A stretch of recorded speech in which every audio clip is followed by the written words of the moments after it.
Hi, everyone. It's a busy day here, I would say. Okay. Today, as you all know, we announced new actions to cut healthcare costs through the Affordable Care Act. Thanks to President Obama and President Biden, America is more covered than before and well on its way to finally treating healthcare as a right and not a privilege. Thanks to the steadfast leadership, America is better off, of both of them, than it was 12 years ago. Through today's proposed rule to fix the family glitch, we'll expand access to 200,000 uninsured Americans and reduce costs for nearly 1 million Americans. This is no small feat. This will make for the most significant administrative action to improve implementation of the Affordable Care Act since its enactment. Outside experts have said this action is the boldest thing we can do to expand coverage without congressional action. Already nearly 6 million Americans have gotten access to affordable health care through President Biden's work to expand access to health care.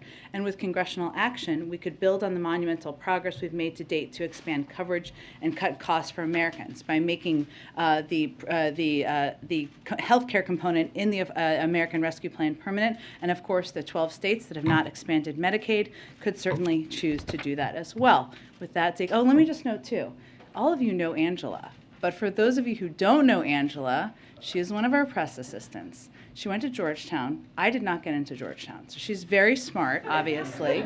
She's also the funniest person on the team. And she's amazing and incredible. And I just wanted to call her out today, too. You all know Vedant. I've already done this. I've done this around Vedant. Okay. So cheers for Angela for everything she does. Okay, Zeke, sorry to get you off track there. Go ahead. Jen, administration officials said that tomorrow the president's going to extend the pause on student loan repayment for another 3 months through August. That would put it at least starting a couple months before the midterm elections. Is the president willing to sort of end that pause and have borrowers begin to make payments that close to a midterm election? Well, to not get too ahead to where you are at this point in time, it expires in May. Obviously, we'll have a formal announcement to make before that timeline. I don't have anything to preview at this point in time. Obviously, we look at and assess what the needs are for the people who are impacted by the payment of student loans as we make these assessments. I would note that no one has been required to pay a single dime of federal student loans since the president took office. And of course, the Department of Education will continue to communicate directly with borrowers about federal student loan repayment and servicers as we make this final decision. On a different topic, we've heard a lot from the administration about the lack of international COVID relief funding for vaccinations. Does the president believe that without this money, he can meet his pledges to the world with global vaccine sharing? And does he have to recalibrate now that Congress seems unwilling to provide the necessary funding to get there? Well, no, we can't meet our commitments and cannot continue to be the arsenal of vaccines to the global community. Without global funding, USAID won't have resources to get more shots in arms. We'll be forced to scale back our work providing oxygen and antiviral pills, and we will lack the funding to provide rapid testing to countries in need. It's not just about vaccine doses, of course. I know that's kind of the question you asked. It's also about providing the know-how and the individuals and at times the training to be able to get shots in arms, and those are programs that we fund through our global efforts as well, and we need that funding in order to continue these programs. And just lastly, for me, General Milley had some pretty sobering testimony on the Hill today regarding the state of the world and sort of a grim outlook. The potential for significant international conflict is increasing, not decreasing. Is that an assessment the president shares? And is that sort of the assessment of the U.S. government that sort of the state of the world right now is darker than it was when the president took office? Well, certainly the General Milley speaks for the assessment of the U.S. military, and I think that's what he was testifying on, and he speaks on behalf of the administration. Go ahead. General Milley also said that he thinks the war in Ukraine will be measured in years, that this will be a long, protracted conflict. Can you clarify, do you mean that the ground war will be lasting years? And is the U.S. committed to aiding Ukraine for as long as this drags on? Well, we're certainly committed to continuing our historic support of Ukraine, whether that is military assistance, humanitarian assistance, economic assistance. Without further parsing General Milley's words, and certainly I would point you to the Department of Defense and to him directly, I think we also understand that the recovery from this war, the rebuilding in Ukraine, people who have lost their homes, communities that have been destroyed, is going to take some time, and the United States will certainly continue to be a part of that. And President Zelensky today effectively asked, what's the point of the UN Security Council if they can't find a way to hold Russia accountable given Russia's veto power? He suggested the council was powerless and outdated. Does he have a point, and does the White House think the Security Council needs to be reformed? Is that even possible? Well, I think he's certainly referring to, obviously he can speak for himself, but his frustration, which we share, that Russia is a permanent member of the UN Security Council. We don't see that changing. And so what our objective is at this point in time is on a couple of fronts. One is to continue to provide a range of security assistance to Ukraine, directly to Ukraine, to the military that is serving boldly and bravely on their behalf. I can provide you a little bit of an update on that, in addition to the deliveries of the $200 million package announced on March 12th, which are almost complete, deliveries of the $800 million package that the President announced on March 16th are actively occurring, and obviously the Department of Defense has also announced a range of equipment that is being provided. I'd also note that there are a range of mechanisms as it relates to accountability, and that relates to the President's strong statements about his view and belief that Russia and President Putin are guilty of war crimes and obviously the atrocities that have taken place. And they are not necessarily through the UN mechanisms. And there are obviously challenges to that given Russia is a permanent member. But there are ample examples in the past of other international bodies, and we will continue to support those efforts as well. And just one more. The sanctions that are coming tomorrow being announced by the U.S. and European partners are expected to in part target Russian government officials and their family members. Is this also expected to include Putin's daughters? I don't have more specifics to detail or preview for you at this point in time. It is expected, or you can expect, I should say, as many of you have reported, that they will target Russian government officials, their family members, Russian-owned financial institutions, also state-owned enterprises. It's a part of the continuation of our efforts to put consequences in place, hold Russian officials accountable. And again, those announcements will be made tomorrow. Go ahead. Thanks, Jen. Secretary of State Blinken earlier today said that the killings in Bucha are not a random act by a rogue unit, but that it is a deliberate campaign by Russia to commit these atrocities. But he did not offer any evidence the U.S. has to back up this claim. I'm wondering if the White House can share any evidence to that effect. Well, I think what the Secretary was referring to is the fact that we have predicted and laid out very clearly the intention of President Putin and the Russian military to commit atrocities. That's what they have done. We have seen with our own eyes what they have done. That is consistent with, but a little different from a question about a process, which is a process that would take place through an international mechanism to have a review or have an investigation into war crimes. That is a process that we would certainly be supporting in a range of ways. But what he was speaking to is the fact that we had predicted it. What we predicted has unfortunately happened, and we've only seen potentially the tip of the iceberg because of where we have had access to. We have not have access to an expanse of the country where they have likely also committed atrocities. Thank you. And one quickly on sanctions. We've sort of increasingly seen evidence that Russia is turning to China to circumvent Western sanctions. We just had a report that Reuters did today about Russia turning to China for microchips. They have a payment card that they have now issued in conjunction with China's Union Pay, which is an alternative payment system, as you're aware. And I'm wondering if what is going to be announced tomorrow will, have anything to do with making China comply with Western sanctions. I mean, if you can speak to that. That continues to be not just our expectation, but what we've conveyed directly. But these sanctions are related to Russia. Go ahead. First, on sanctions, last night the Treasury Department shifted their general licenses a little bit in terms of payments from the foreign reserves in U.S. institutions. Is it fair to say that the goal right now is to have a sovereign default with Russia in terms of how you want to impose costs? The goal is to force them to make a choice. So Russia does not have unlimited resources, especially now, given the crippling sanctions we've put in place. And they are going to be forced to choose between draining remaining valuable dollar reserves or new revenue coming in or default. Part of our objective here, the biggest part of our objective here, is to deplete the resources that Putin has to continue his war against Ukraine, and obviously causing more uncertainty, and challenges to their financial system is a part of that, but it is forcing them to choose those options and to also deplete the resources, making it more difficult for him to continue to fight the war. Longer term, Jake yesterday said something along the lines of this is not the time for complacency. I understand the alliance that's been put together over the last 6 months doesn't have a lot of precedent, but how real is the concern that if this is protracted, if this is months, not weeks, that fractures could end up coming to pass in the alliance you guys have put together? We have been very clear-eyed about that possibility from the beginning, which is why there has been so much effort on the diplomatic front to work at it, including obviously the president's trip to Europe. Secretary Blinken is on his way, or maybe he's there now in Europe. There are calls that happen every single day through nearly every national security official to continue to work towards that coordinated unity that has been so effective to date.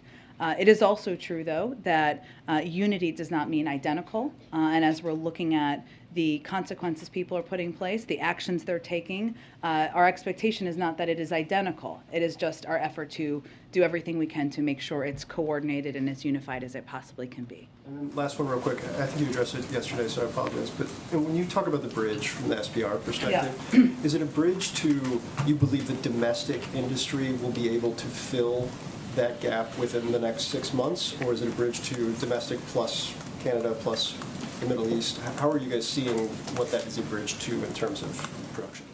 A combination, I would say, Phil. As you know, the oil market is a global market, and we certainly understand and have seen that obviously the actions of President Putin has led to an increase in gas prices, not just here in the United States, but in other countries in the world. We also know that as other countries make decisions about energy sanctions, that could have an impact on the amount of supply in the marketplace. So we are taking steps that obviously a historic release from the Strategic Petroleum Reserve over the next 6 months to hopefully give a bridge to increased domestic production, to your point, which we know could take a little bit of time. But also during that time, we're also working with other countries around the world. You saw the announcement many of them made last week about their increased releases, but also to see what they can do to increase their supply into the marketplace as we're filling that gap. Go ahead, Weijia. Jen. Today, Secretary Blinken also said that the U.S. was continuing to gather evidence and will continue to support Ukraine, the UN Human Rights Council, as it relates to a possible war crime trial. I know yesterday Jake said the U.S. was looking at a variety of mechanisms, but since the U.S. is not party to the ICC, other than a supportive role, what can it do to facilitate a trial? Well, let me give you an update on where we are, and I would also let me first point to the fact that historically we have provided evidence to the ICC even though we are not a party member. So if you look back in 2004, the State Department collected evidence indicating that the Sudanese military and militias were committing specific acts of violence against members of non-Arab groups in Darfur, and the Secretary of State at the time, Colin Powell, determined that what was happening was a genocide, and we worked with the ICC and the UN Security Council to hold accountable. So I would just note there is historic reference. Now also, as you're thinking about the timeline of this, the historic reference for that is also important because that was 2004 and it is just starting now. So it takes time. Now, it doesn't always take that amount of time, but just, as you're looking at the history here. But right now, there are a number of efforts already underway to hold any Russians accountable for atrocities and war crimes. Over the past few weeks, we established investigations through the UN Human Rights Council and the OSCE of possible violations by Russia. We're also supporting the work of the War Crimes Unit under the Office of the Ukrainian Prosecutor General and a team of international prosecutors who are working with them, and also supporting Ukraine's authorities and civil society organizations who are working on the ground to document atrocity crimes for prosecution prosecution. And we also welcome the investigation opened by the ICC prosecutor, in particular his focus on preserving evidence of possible atrocity crimes. And as you noted, Jake outlined the specific ways that we can help in those efforts, including through intelligence sources and gathering and sharing that with our partners, including helping Ukrainians and what they're doing on the ground to develop their case. Third is working through international organizations. And the fourth, as he noted yesterday, is all of you and the range of important reporting and sharing of images and information gathering that's happening out there. But those are the different options and different mechanisms we're working through now, but it has not yet been determined what the international mechanism is. And you mentioned that's going to take a lot of time. It seems that you've also indicated that every sanctions package is not meant to be an on and off switch to stop Putin, that will also take time. Is there anything that can be done to stop Putin now, in the immediate? I would say first on sanctions, we have a couple of objectives. One of them is to put consequences in place, put a marker down and make very clear it's absolutely unacceptable, horrific, and there should be consequences. The second is to make it more difficult to fund the ongoing war. And that is a very important component. And the question Phil asked earlier about the bond payments and the bond payment that is due is an example of that. And the mechanisms we have through our economic resources to do exactly that. And the third is to make clear and make it evident to President Putin and Russian leadership and the world that he is a pariah and now is and will be held accountable and treated in that way on the global stage. But what we feel is the most effective thing we can do now, in addition to that, is to continue to provide military assistance, security assistance, equipment on the ground. I would note again, the Department of Defense announced a series of additional military pieces of equipment that they had not previously delivered, that they were delivering to the ground. And we are focusing that effort on ensuring it is equipment that the Ukrainians are trained on and that they have already been using effectively in this war to fight the Russians. Go ahead. And just to follow up on Weecha's question, you guys are adding more sanctions, saying that the sanctions are going to take time to have an impact. How much time do you guys think that these innocent Ukrainians have? Well, I think what's important to note here is sanctions are just one component of the tools that we have at our disposal. What we are doing, and we're already seeing effectively happen, is the financial system in Russia is near the brink of collapse. I mean, they're projecting 15% inflation, a contraction of 15% in their economy. Private sector businesses are pulling out of the country. It is more and more difficult for President Putin to fund this war every single day. That has an impact. But what we're also doing is providing a historic amount of military and security assistance, which is what they've been using effectively over the last few weeks to fight this war and push back the Russians. But do you guys assess that anything you've done so far has prevented a war crime from happening? Well, Peter, I would say that everything we're doing to date is to support the Ukrainians in this war and in this effort. And that is something the president's proud of, we are proud of, including rallying and leading the global community in standing up against Russia. Okay, on another topic, a lot of stories about Hunter Biden surfacing this week. So to ensure the independence of the investigation, would the president support the appointment of a special counsel? Well, first, the president has never had a conversation with the Department of Justice about any investigations into any member of his family. He said that during the campaign, and he will continue to abide by that. So I'd point you to the Department of Justice for any additional steps they would take. They would make those decisions independently. Is there any concern that they're not going to be necessarily seen as being able to make the decisions independently if the White House Chief of Staff is out saying that the president is confident his son did not break the law? Well, that's something the president has said, and certainly we would echo. But in the same answer to that question, Peter, during an interview this week on ABC, Ron Klain also said the Justice Department is independent and they will make their own decisions. And the president has said that he never spoke to his son about his overseas business dealings. Is that still the case? Yes. Go ahead. So tomorrow the White House is going to announce new sanctions. The administration will new sanctions on Russia in some form. Should we view those sanctions as a response to Bucha, or how should we view those when they're announced? Well, unfortunately, the horrific photos we've seen from Bucha are not the first violation of war crimes or atrocities that we've seen take place on the ground. So in part, yes, but they have been in the works and part of our process of putting in place consequences. Which is to say there may be more. Should we anticipate more in terms of reaction to Bucha? This wouldn't be it in isolation. Correct. We are continuing to assess and make decisions about additional consequences and steps we can put in place. So given these awful videos and pictures we're seeing of the atrocities that took place in Bucha right now, is the U.S. policy still one of no regime change in Russia? And if so, why should someone like Vladimir Putin be viewed by the U.S. as someone who should be allowed to stay in power? Well, I think our policy is no, we are not calling for regime change, and that has not been our policy and continues not to be our policy. But again, Peter, our view is that he is a war criminal, and he is somebody who should be looked at by the international system who evaluates war crimes. I guess the question people say, then why not? If he's a war criminal, why should he be allowed to stay in power? Well, our policy is not to call for regime change. We're not calling for regime change. But again, he is somebody who's committed atrocities against the people in his country. He's a pariah in the world, and every step we've taken has made that clear to the global community. Very quickly, can you pull back the curtain on what happened upstairs when we weren't watching between the former president and the current president over lunch? Did they talk about Putin, Ukraine? Did they do a tour of the residence? What can you tell us about their time together? You know, I haven't had a chance to download yet with the president. I did see former president briefly, but his schedule's a little lighter than the current president's these days. I do know that they had a great, expansive conversation. I haven't downloaded on the specifics of it yet. I'm not sure I'll be able to share those with all of you. They did go take a look at the Oval Office and take a walk around, and I know they enjoyed spending time together. Just to put a finer point on some of the questions you've so far been asked, why shouldn't the images of the atrocities from Bucha compel a worldwide, unified, coalition kinetic response? You mean a military war? Tell me more about what you mean. Sure, a military response led by the United States and the international partners. As in bringing military troops on the ground from the United States and NATO. Well, the president has described outrageous things. You've called them atrocities. You've said perhaps we should brace ourselves for worse. Why not? I think what the president's objective is and his responsibility is to make decisions that are in the interest of the United States and the national security of the United States and the American people.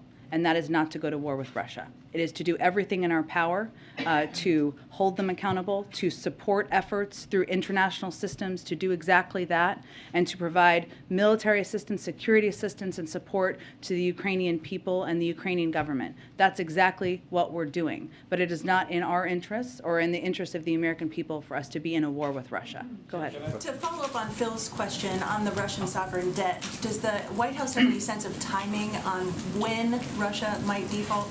I don't have an assessment of that. I will be looking forward to reading Bloomberg's assessment of that, but I don't have an assessment of that from here. It depends in part on what decisions they make. On what decisions Russia make? Okay. And then on the Federal Reserve search, is the White House still searching for a nominee to replace Sarah Bloom Raskin? And when are you expecting to make an announcement on that nomination? My understanding of the process is it's ongoing. I don't have an update on the timeline of when that would be concluded. Sure, go ahead. Question on sanctions, the Sure. new ones that you're going to announce Yeah. this week. Is there anything you can tell us about them? And just to follow up, if China and Brazil and India and the Middle East are not participating, how effective can they be? Well, tomorrow what we're going to announce is what I can tell you, and it may not be fully satisfying, but let me do my best. In coordination with the G7 and the EU, an additional sweeping package of sanctions measures that will impose costs on Russia, send it further down the road of economic, financial, and technological isolation. This will include a ban on all new investment in Russia, and increased sanctions on financial institutions and state-owned enterprises in Russia, and sanctions on Russian government officials and their family members. These measures will degrade key instruments of Russian state power, impose acute and immediate economic harm on Russia, and hold accountable the Russian kleptocracy that funds and supports Putin's war. So this is going to be done in coordination with others, and the steps will be targeting, as I just noted, obviously family members, Russian government officials, and other state-owned enterprises and financial institutions. Some pretty big economies that are not participating. Again, I think what we're doing is we're working to rally the world and taking steps to hold Russia accountable. It does not mean they're identical. It doesn't mean they'll all happen on the exact same timeline, but that is what we're continuing to work to do from here. About the countries that are absolutely not participating in sanctions like China and Brazil and India. I understand what you're asking. I understand what you're asking. What I'm conveying is that we are also coordinating with the G7 and the EU, which is about 50% of the global economy, which is still a significant unified entity, in holding Russia accountable. And in our conversations, obviously, we had our Deputy National Security Advisor traveled to India recently to convey the implementation of our own sanctions, and our expectation is not only that other countries will abide by, but that they will also be a constructive part of holding Russia accountable. Go ahead. Thank you so much. Just a question to see if you have any reaction to Viktor Orban's victory and what kind of message that may send to allies in Europe. Let me check with our national security team. I'm sure we can get you a direct reaction to it. And then I just wanted to ask on COVID, if the president is seeing any sort of having any new restrictions, or if there are any new procedures that are in place, just given there have been a number of staff at the White House who have COVID, there have been a number of reporters who have COVID, many of them were mixing this weekend at a dinner. Which she did not attend, but she did not attend. But is there any sort of additional heightened concern just given this moment and the fact that a lot of people in this town seem to be getting it?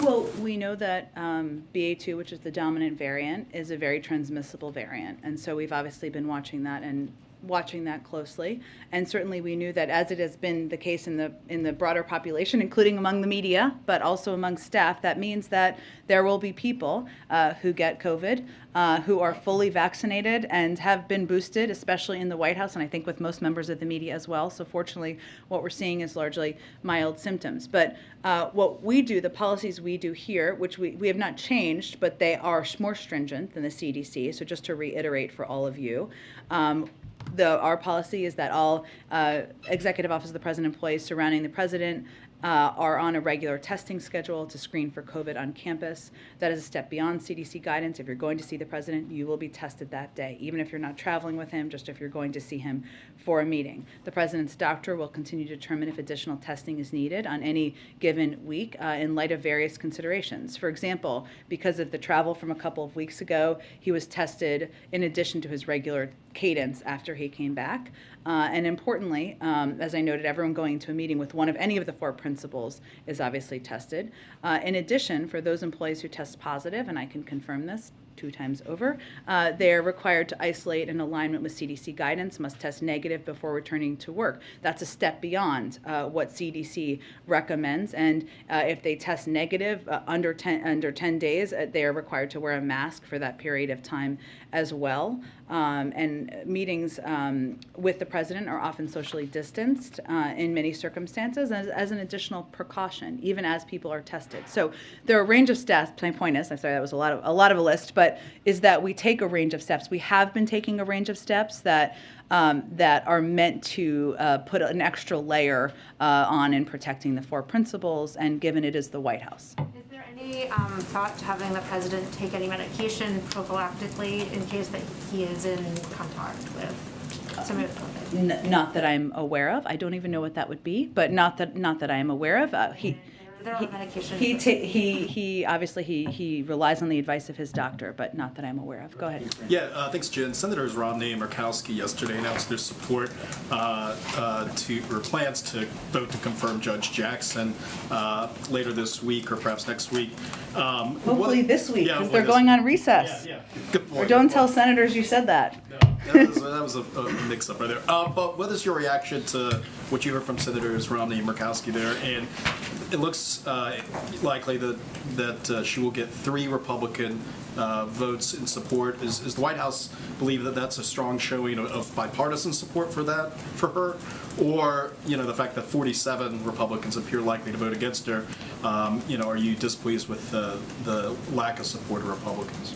Well, I would note first that even for a number of senators who decided not to support her, and there's quite a good little video the Daily Show may or may not have done on this, all of them talked about her impeccable credentials, her qualifications, what an incredibly inspiring story she has, and how qualified she is for the job.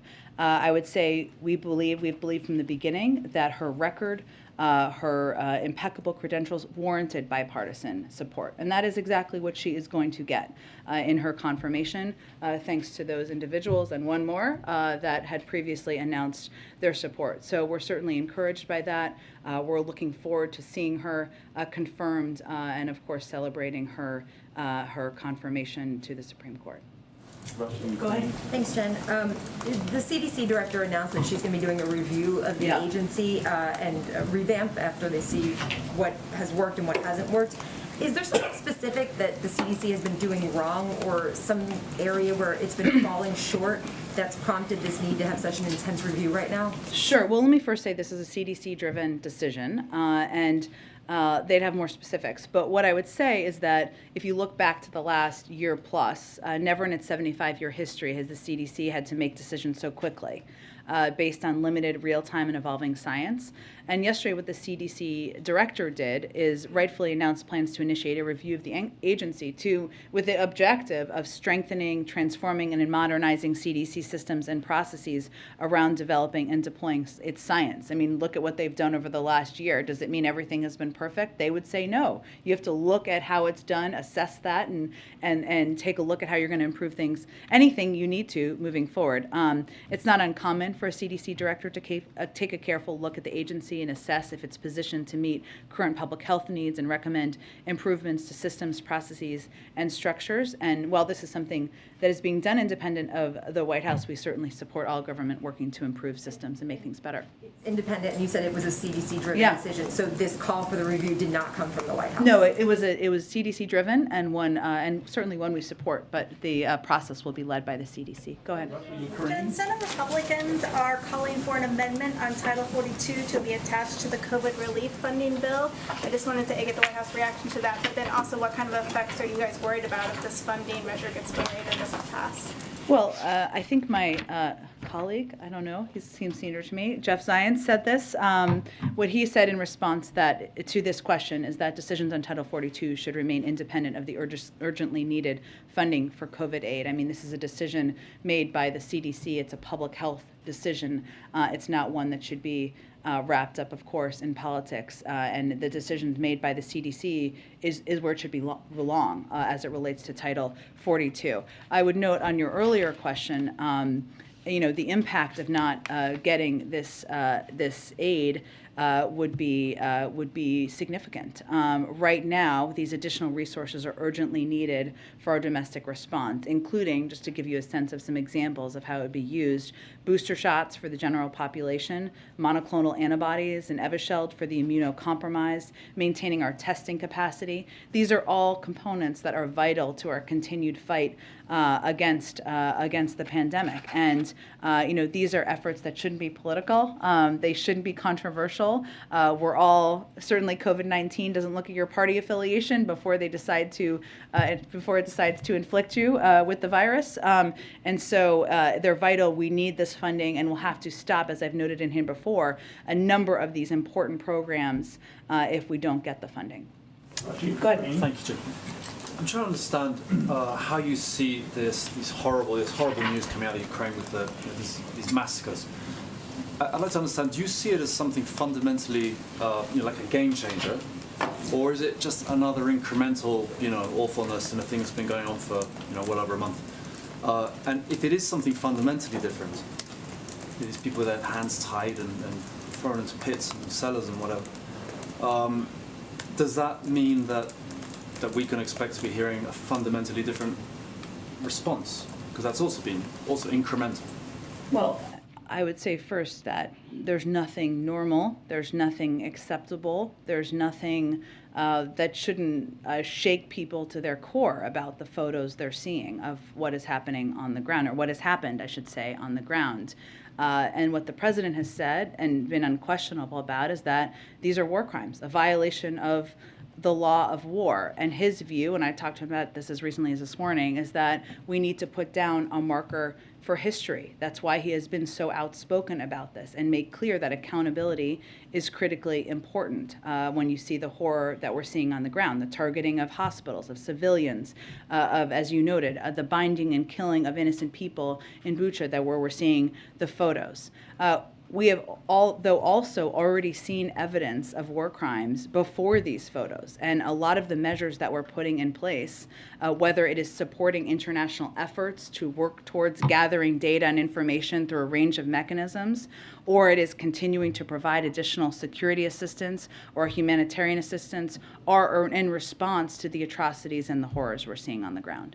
Go ahead. Yeah, I wanted to ask you about El Salvador, about the state of exception that has been imposed in El Salvador.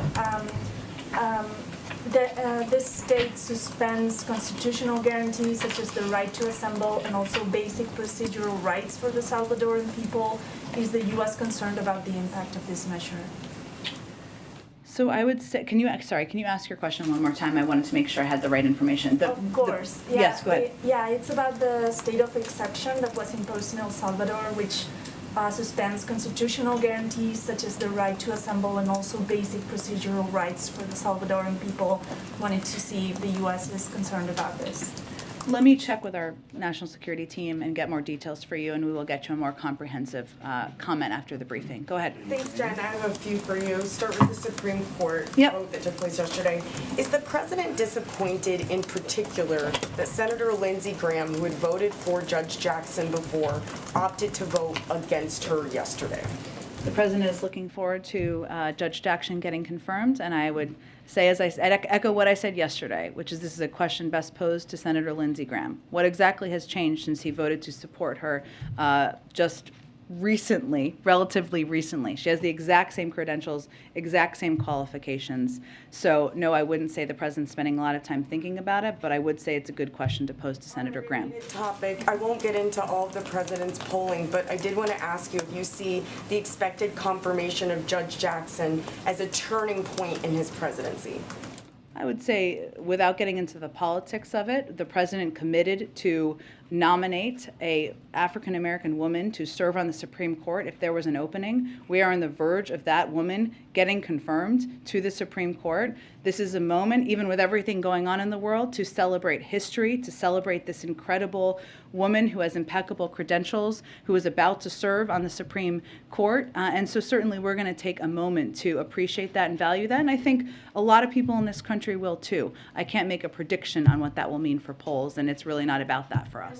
Jen, President Obama, former President Obama, did seem to get into the politics of it today when he was talking about his own re-election battle and seemed to be delivering somewhat of a pep talk for Democrats facing potentially tough re-election battles in the midterms this year. Is that a message that the White House wanted him to come here and deliver today? Well, having worked for the former president for some time and the newer president for some time as well, here's what I heard him talking about.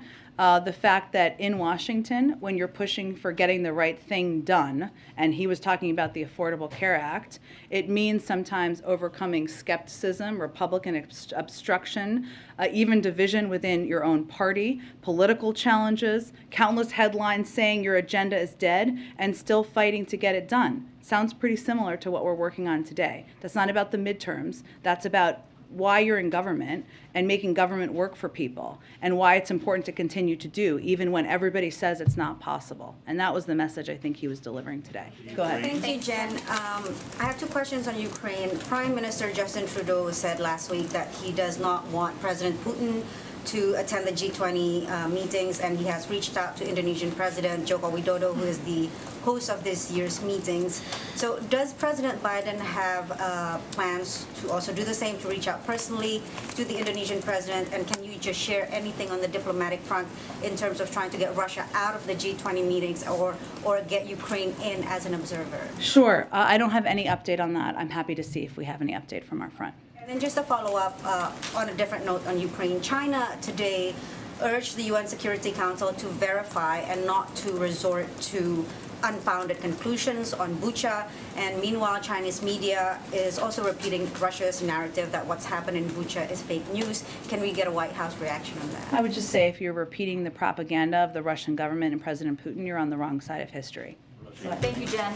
Last week, a senior Treasury official briefed that the sanctions on Russia were originally intended to deter, but now the point of the sanctions is intended to debilitate and impair the war effort. Can you elaborate any change in messaging around the sanctions and their intended purpose and how that's changed? Sure. Well, look, I think the way we always saw it from the beginning is that the threat of sanctions, your hope is that there is a deterrence effect. That has been played out in history, that there has been a deterrence effect at times.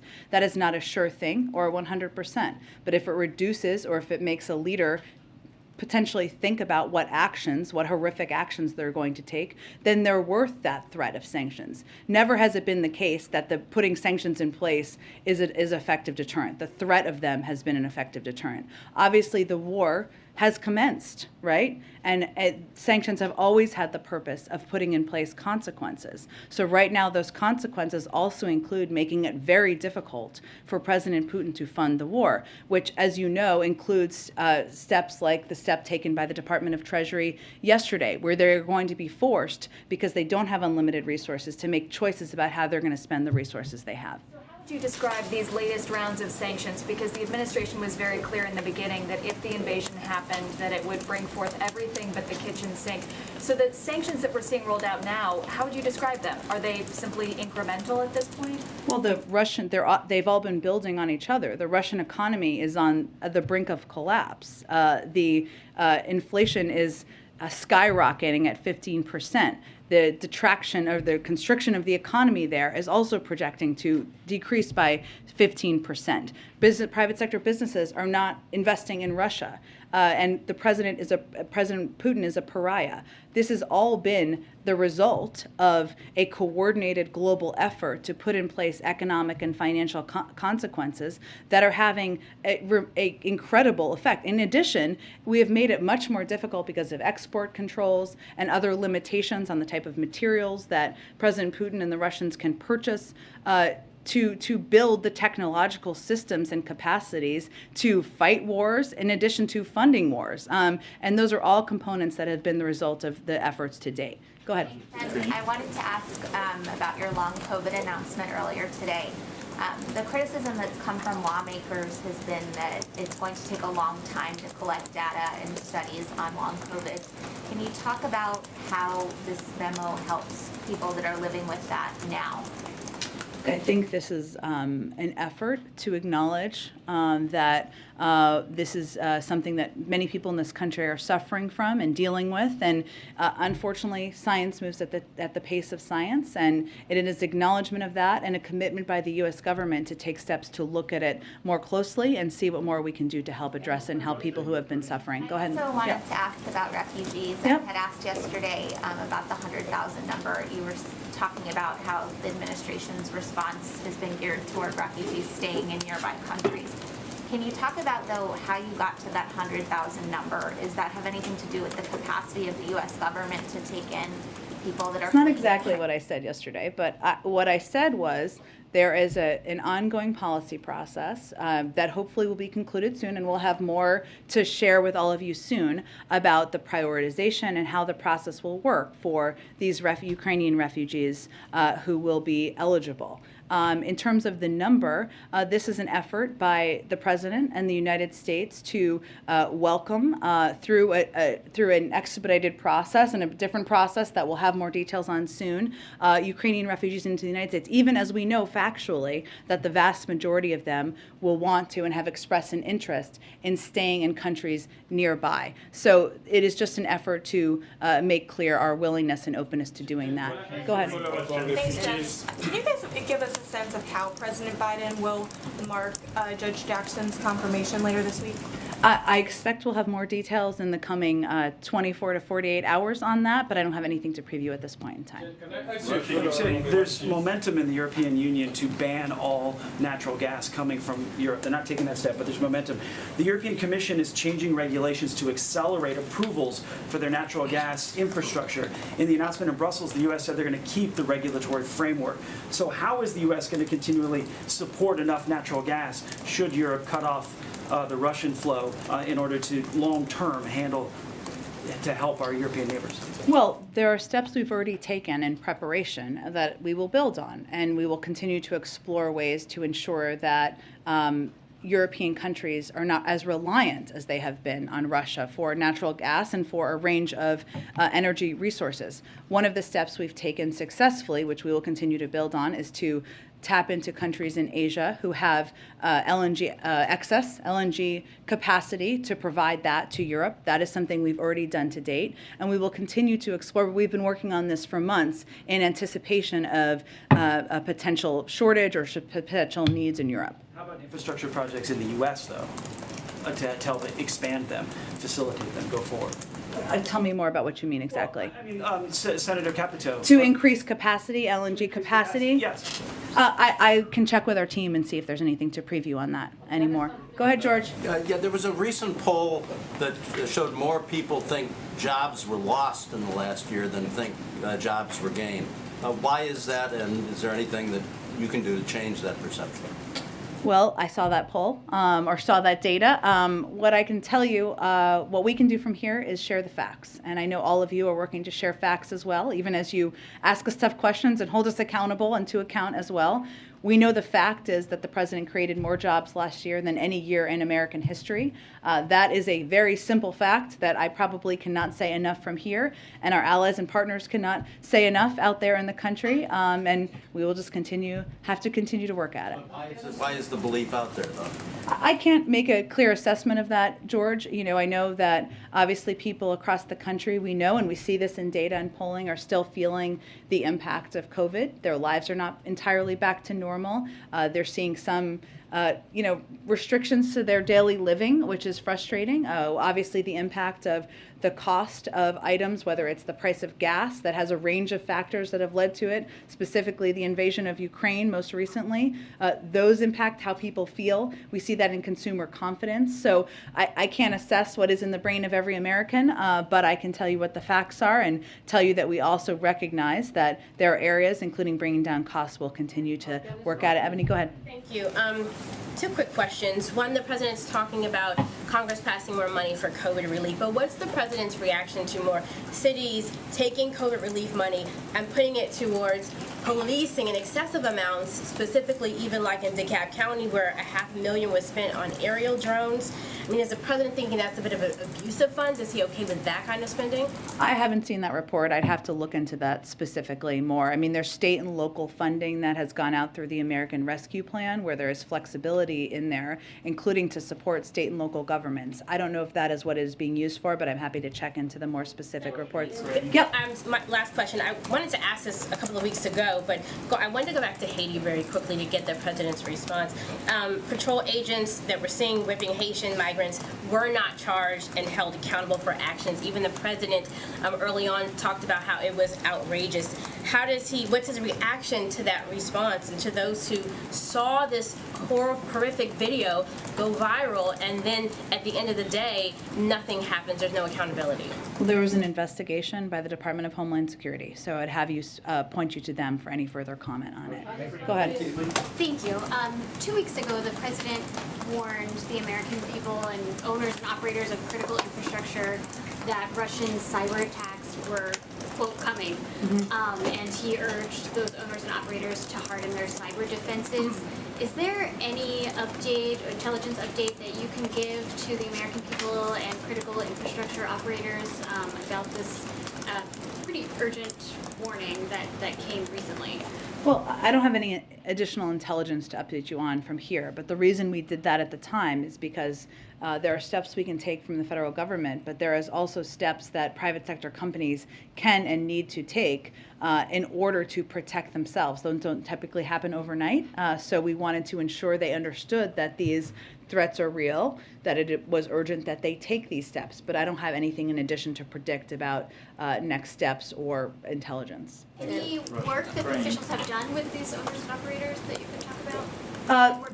There is ongoing work that our cyber team has been doing from the beginning of the administration, working closely with the private sector. That's been a huge priority for the president, the recognition that it needs to be a partnership. And one of the reasons we go out publicly as we do is because even as and that was actually on the heels of when Ann Neuberger came here, it was on the heels of a briefing she had done with larger institutions to talk about this. We also recognize, though, that cyber attacks can impact smaller institutions, medium-sized institutions, and institutions that need to know that there are easy steps they can take to two-factor authentication, passwords, not clicking on mysterious links that can also help protect themselves. So that's why we went out publicly to spread the message broadly. Thank you so much, everyone.